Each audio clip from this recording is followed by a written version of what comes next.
Hello, everyone, and welcome along to the Liverpool Echoes Blood Red podcast. I'm your host for today, Patrick Smith, and we've got something a little bit different for you. We're going to be doing a keep, sell, or loan special episode, basically dissecting the Liverpool squad as the international break has finally come to a close, officially ending the season, and the transfer window is now surely going to hot up.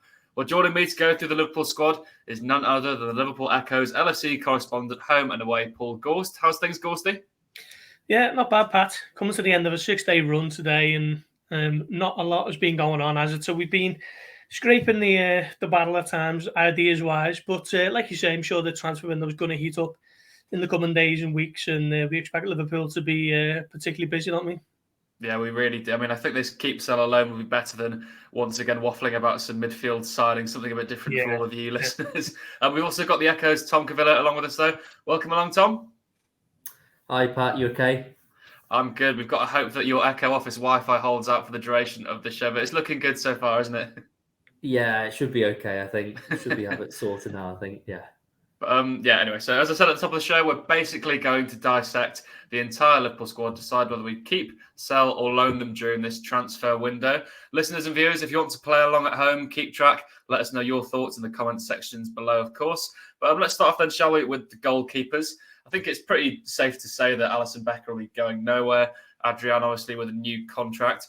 Gorsty, let's come to you first, though. Maybe the first talking point, maybe the only goalkeeping talking point from the senior team with Keith Kelleher, because there's been a lot of rumours within this season, isn't there? I mean, we know some offers are going to come in for him.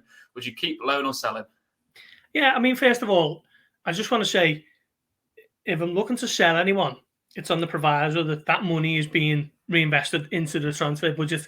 Because I hate it when Liverpool lose a player and then don't do anything seemingly with the money that they get for them. It just kind of gets stashed away. There's nothing that winds me up more than that. So I'd look to sell Kelleher.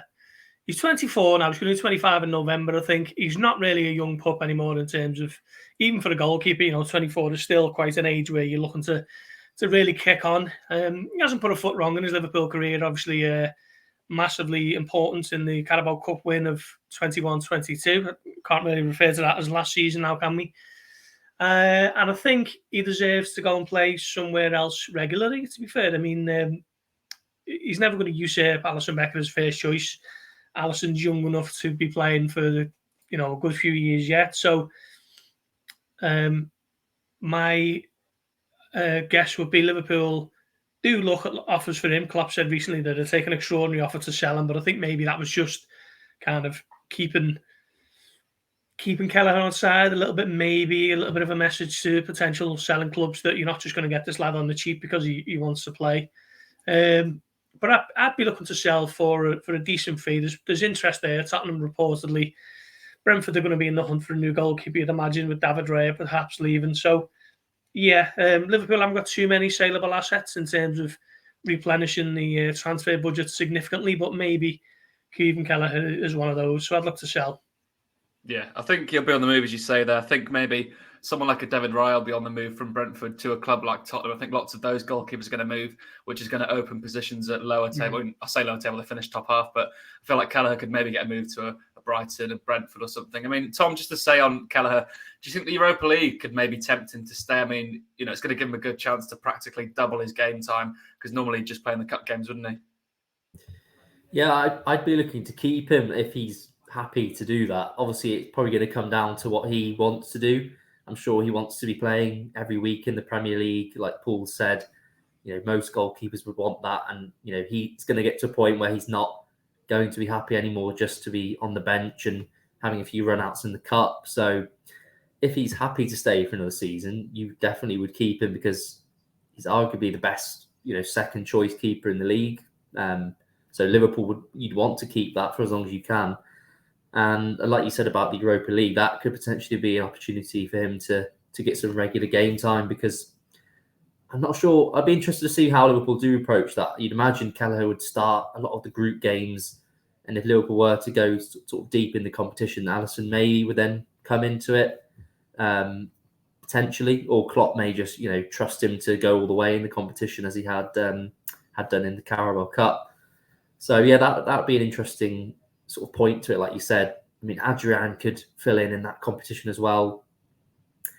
I'm not sure whether a loan is really a good option for Liverpool. I mean, if he has a good loan, then potentially his value goes up when you come to sell him maybe next year. But I think if they are going to, get rid of him this summer, I think a permanent exit is probably the best for all parties, really, because he's only going to be coming back to Liverpool in the same position next year. If he goes out on loan, he's still behind Alisson. So he from his point of view, he may as well just go now on a permanent basis and kick on.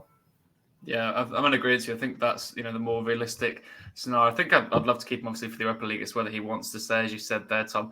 Interesting to see how it pans out. I'd maybe look at a buyback clause in the contract if you could perhaps maybe sell him for some decent money, sign a new, younger goalkeeper as the number 2, give them a chance in the Europa League. Why the hell not? I mean, there's not much to really go for on the group stage there. Anyway, yeah, so goalkeepers, we'll leave that on there. Let's move on to centre-back, shall we? I'll stay with you, Tom. I think Konate and Van Dijk, it's pretty safe to say they'll be staying at the club. They're not at risk. But Joe Gomez is potentially an interesting one. He signed a big new contract last season or season just gone. What do you think, Tom? I mean, is there any chance that you could perhaps sell Joe Gomez? I would keep him, to be honest. Did a piece the other day, actually. It was recently 8 years since he signed for Liverpool.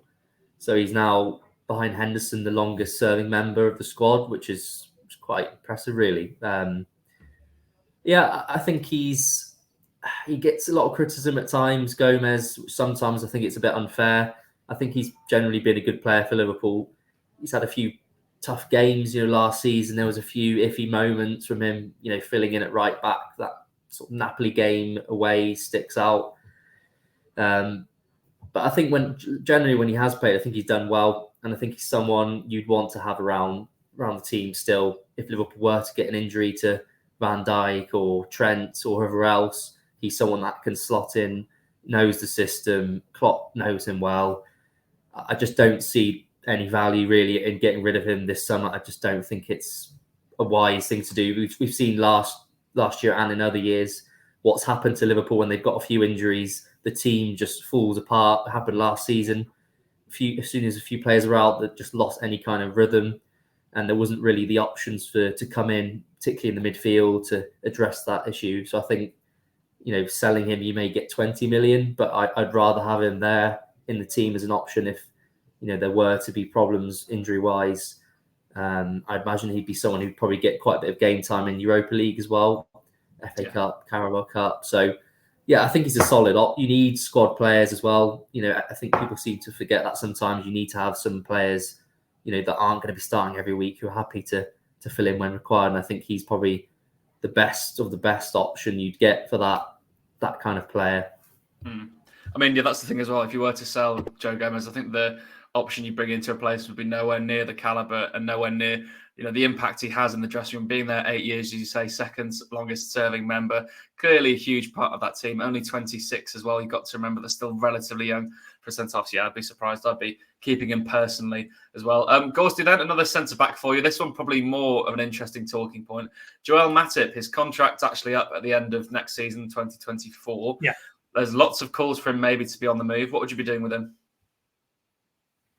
Yeah, I think if I had to sell one of Gomez or Matip, I think I'd go with Matip. Like Tom says, Gomez is still only 26. Only recently turned 26, actually. I think it was maybe last month. Signed a new contract, like you say. Not being at his best for probably a long while now, in fairness. He was awesome in the title-winning season. And then he had that bad injury, didn't he? And then the season before last, just couldn't quite get a run in the team at centre-back with Konate and Matip. Probably Matip's best season at Liverpool, that one. So he was kind of filling in at right back and playing in the cup games and whatever else. But don't forget, Liverpool still went on and won both domestic cups with Gomez, probably playing, his fair share in both of those competitions. And I do still think that there's a player in there. He's still young enough to develop and to get back to the sort of levels he has been at previous points. So I'd be reluctant to sell him at this stage. Matip, like you say, been at the club for a while now, entering the last year of his contract. Considerably older than Gomez. Maybe I'd be looking to sell him of the two. And like I say, that is under the proviso that the money for Matip is brought back into the kitty, and Liverpool are looking at another centre-back because they can't go into the season with three. So if they do sell Matip, then certainly need at least another one because Nat Phillips probably going to be on the move as well.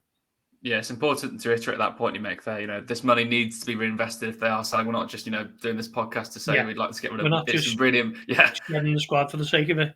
No, we're not. It's vital that it's reinvested. I mean, I think they need a centre back this season anyway, regardless of the numbers. Especially if they were to sell one of Gomez or Matip, then I think you'd need two to be brought in. To be honest, but it's interesting how these centre back, they sometimes come in pairs. I think it's either one of Gomez or Matip. I mean, Tom, the next question I'll put to you: we've got Nat Phillips and Reece Williams still at the club. I mean, they were legends in that 2021 season. Liverpool fought back to finish in the top four. Actually finished third, didn't they? Now, do you think either of those, or maybe both of them, will be on the move this summer? Yeah, I think I'd probably say both, to be honest. I think Nat Phillips, it's felt like he's come close to leaving Liverpool pretty much every year, like the last 3 years, and he's somehow, stayed at the club each time. Phillips has had a few chances, did very well in that COVID season, like you said. I just think was at the start of last season, he had that home game against Crystal Palace. I just remember that game, seeing it as like quite a big chance for him to sort of, make his mark a little bit in the absence of others, and he didn't have a great game that day. I just remember him particularly slow. Liverpool got caught on the break for one of the goals, and it's that moment you're sort of thinking, he's probably not going to be a long-term option for Liverpool really at the top level, as well as he did that COVID season. I think there's no real point of a loan, I don't think, for Phillips. Same for Reece Williams. He's been out on loan a few times. His loan spells haven't necessarily gone particularly well, struggling for game time. I think Phillips is probably the better of the two players. I don't see any sort of path for Williams at Liverpool, unfortunately. I just don't think he's at the level for Liverpool. Phillips a bit closer, but again, probably not just at the right level for Liverpool. So I think it's probably best just to sell them both at this point. A loan's not really going to serve a purpose for Liverpool. So yeah, I would sell both of them. Yeah, I think it's finally going to be the time when Nat Phillips moves on. I mean, he's been flirting with moves away for the past 5 or 6 windows, really, hasn't he? I think now will probably be the time we'll get his move to I'd guess a top side of the Championship, maybe someone who's just come up to the Premier League. Be interesting to see how that summer pan out for those. As for the other defenders, I think it's pretty safe to say that Robertson and Trent will be staying. I believe Tsimikas will probably stay as a backup role, but let's move on then, Gorsty. A big interesting point here, defensive midfield. Now, Liverpool have 2 orthodox number 6s, Fabinho and Stefan Bajcetic. I'll give you the pair of those to discuss because this could actually be quite interesting for them, couldn't it? Yeah, I wouldn't be in any rush to loan Stefan Bajcetic. I think he's probably done enough across the course of last season to suggest that he is now a first-team squad member. I think maybe the fact that he played, I think it was 19 games in total last season, was probably more down to the fact that the midfield was shedding players, loads of injuries in that department, loads of loss of form, and that subsequently opened the door for Bajcetic, who took his opportunity superbly, in fairness. But I think, with the full complement of midfielders who were fit and firing, I think maybe his opportunities don't come as frequently as next season, but certainly he's someone who will be around the cusp of the first team scene, and I'd consider him a first team midfielder now, to be fair. So I'd be looking to keep him. Fabinho, I mean, the only issue is I couldn't see where the takers would come from if Liverpool were looking to sell him. And they already need, for my money anyway, a kind of specialist defensive midfielder, and that's even before you've even factored in Fabinho's future. So to sell him would leave Liverpool short again in that particular area. So maybe is he in the last chance saloon? If that's not a bit harsh, we'll see. But certainly keep Bajcetic, no loan for him, and just about keep Fabinho as well. I mean, in response to that, Gorst, I put this to you first and then also to you, Tom. Let's say Liverpool do sign an out-and-out number 6. Let's say it's Manu Kone. I mean, he's the one who plays in that position they're linked with quite heavily. If they sign him, could that signal the end for Fabinho? Or could that maybe signal that Bajcetic goes out on loan? Because you wouldn't really need 3 holding midfielders, would you? Probably more Bajcetic, I'd imagine. But I just think he's made that much progress since he's been at Liverpool that I can't see a scenario where Liverpool feel that he has to go on loan now. I just think he is considered more of a first team member. But again, I'd be shocked if Fabinho had clubs queuing up for him, if that's not a bit harsh. think the wages he'd be on, the money Liverpool would ask for, and the fact that his performances haven't been great for the last 12 months probably make it difficult. So we'll see on that one. But I'm not 100% sold on Kone either, to be honest. I was looking at some of his kind of numbers yesterday, and they don't jump off the page. I haven't seen too much of him in the with the eye test, as they call it, but just from some of those numbers that are a good indicator of a player, they weren't massively enthusing me for a player who's going to be costing 35-40 million euros. He's a very tidy player, but then being a holding midfield in the Premier League is a whole different animal to playing in the Bundesliga or whatever. I mean, Tom, what's your take on the number 6 position? Because it could be an interesting one this summer, couldn't it? Yeah, I think I'm sort of leaning towards what Paul was saying, really. I think I'd probably keep Fabinho and Bajcetic at this point.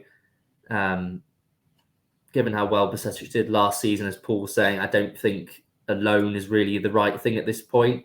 If there was to be a situation next season where, he's not getting any games or he's not getting a look in, then maybe you'd consider it in January or the following season. But I think now you'd want him in the team, going into the new season.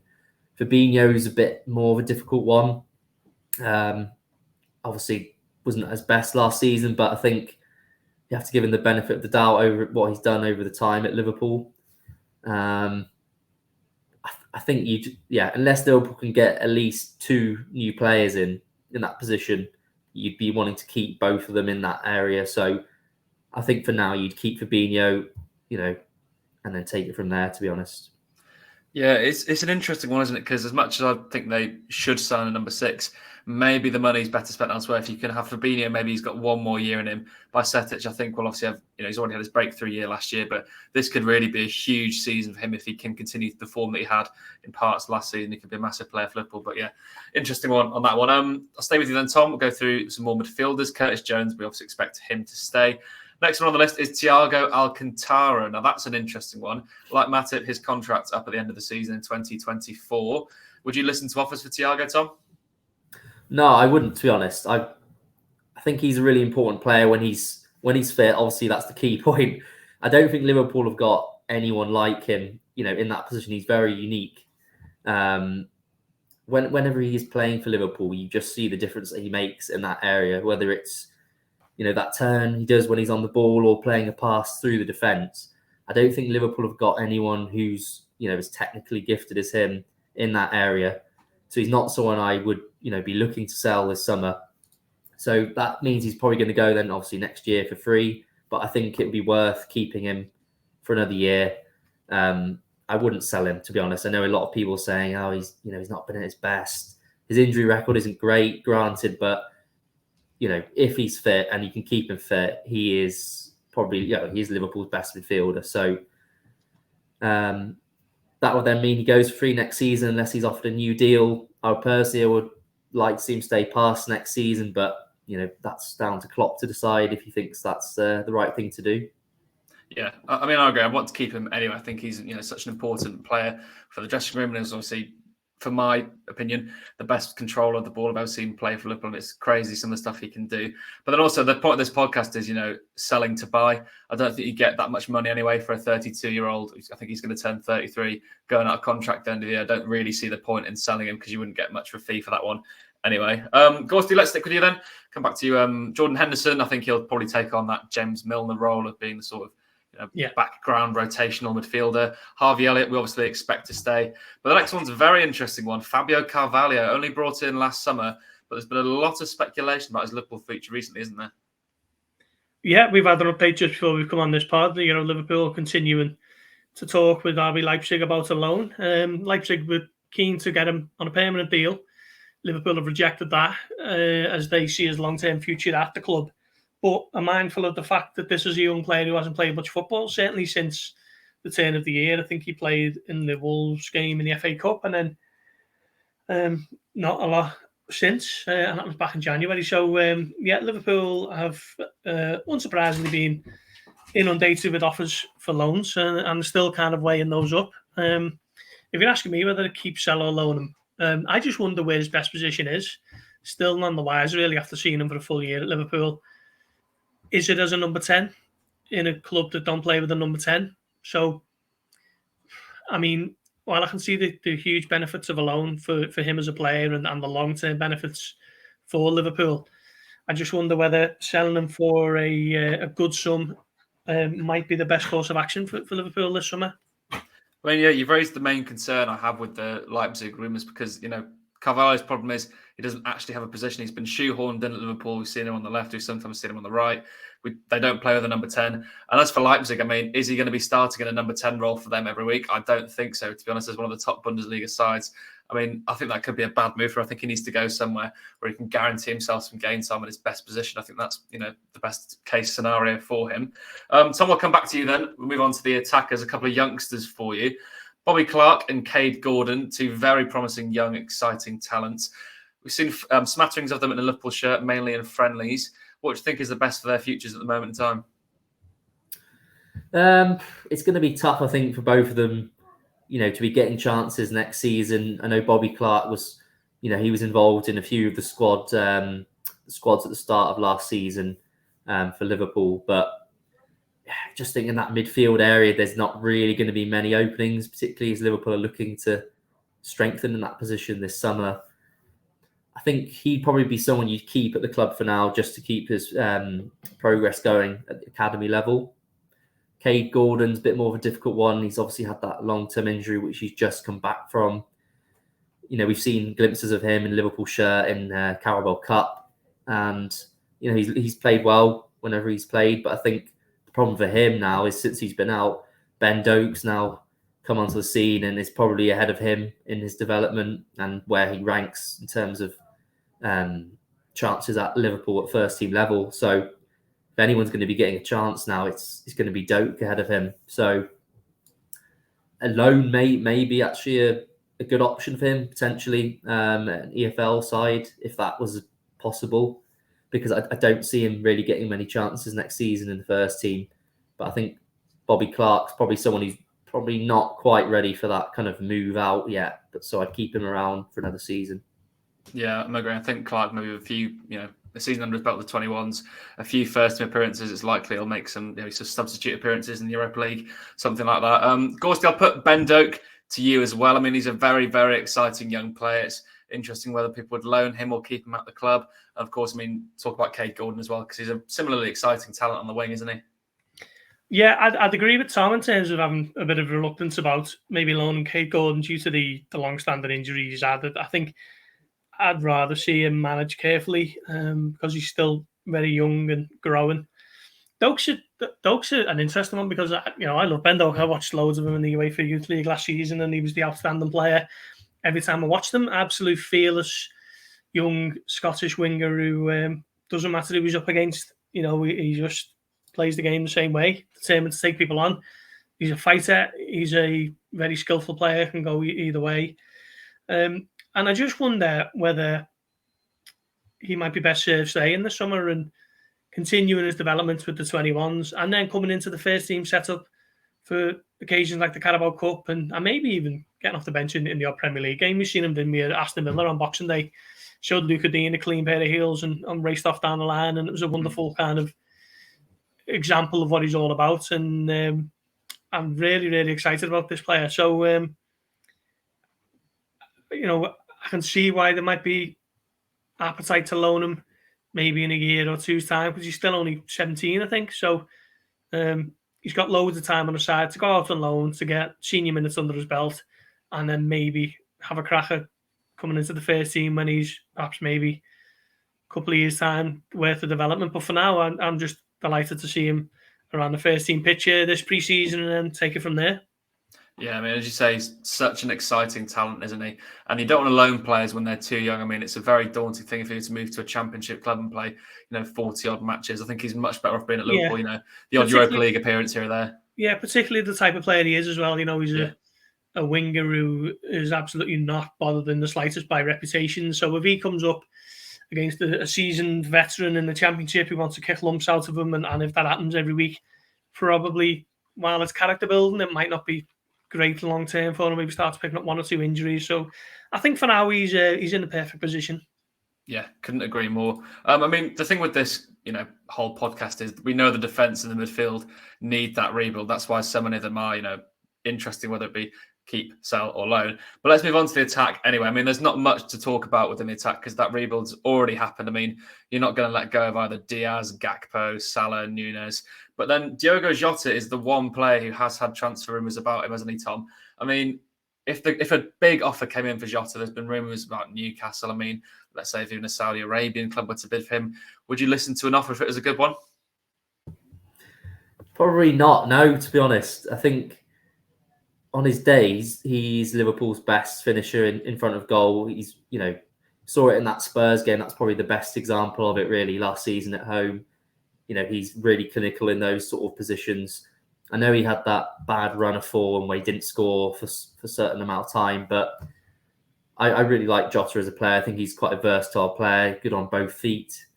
So I think he's just someone you'd want to have around the squad, really, particularly if you're, Liverpool want to get back to challenging for trophies next season. I don't think you can do that without someone like him in the team, because you need to, you can't be playing the same front three every week. Liverpool are going to have to rotate it a bit next season, as I have done in other years. And, you look at Man City, who've just won the treble. They've got so many options in every part of the pitch. Doesn't matter if it's Mahrez who's starting, Bernardo Silva or whoever else. They can just rotate them because they've got so many good players to come in. So I don't think, if you were to get rid of Jota, I don't think it really makes sense in terms of Liverpool want to go challenging for trophies. Selling him is just setting you back a step because you'd have to find a replacement for him. So I would keep him. Still only 26 as well. It's important to remember he often feels a bit older than that, doesn't he? I mean, Gorst, I'll put the Jota question to you as well, but I'm going to also put another little stumper to you. I mean, let's say someone like Paris Saint-Germain absolutely blow Liverpool out the water with a bid for Mohamed Salah. It's 180 million, 200 million. Would you listen to it at all?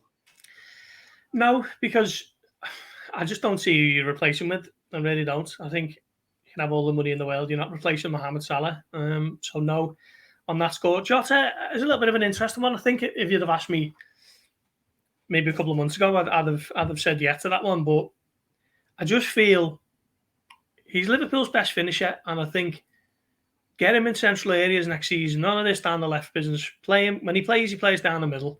And whether that's at the expense of Darwin Núñez or Cody Gakpo, then so be it, because he's Liverpool's best finisher, and I'll include Mo Salah in that. And when he gets on a good run in a purple patch, he's shown before he can score goals. I think he got maybe 13 in his first season at Liverpool. He got 21 the season before last, and then obviously last season was just besieged by injuries, wasn't it? I think he was injured for 6 months, with hamstring and then the calf.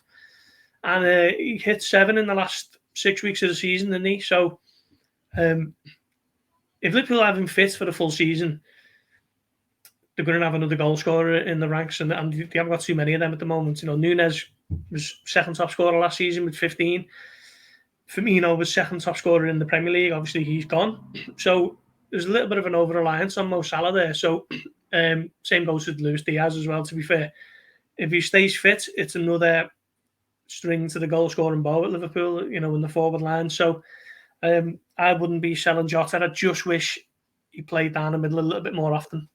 Yeah, fully agree with you. I mean, I'd like to see him be established as the striker. The two strikers this season for me should be Jota and then Gakpo. I think probably Gakpo is going to get more game time maybe in that fast 9 position. Then I'd actually like to see Darwin Núñez play down the left more, switching in and out with Luis Diaz. I think that's the best way to go about it. But anyway, yeah, interesting to see how this all pans out. I think it's obviously a much more exciting window for the ingoings and outgoings in the midfield and defence, as we've discussed. A lot of those young players may well go out on loan to gain some experience as well, but of course, the Europa League campaign can provide a great opportunity for them at Liverpool.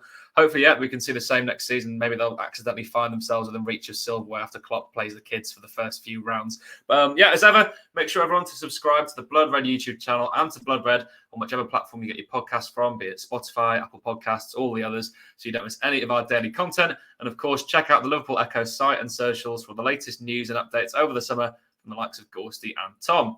But for now, thanks for joining us on the Blood Red podcast. We'll catch you all again on Monday.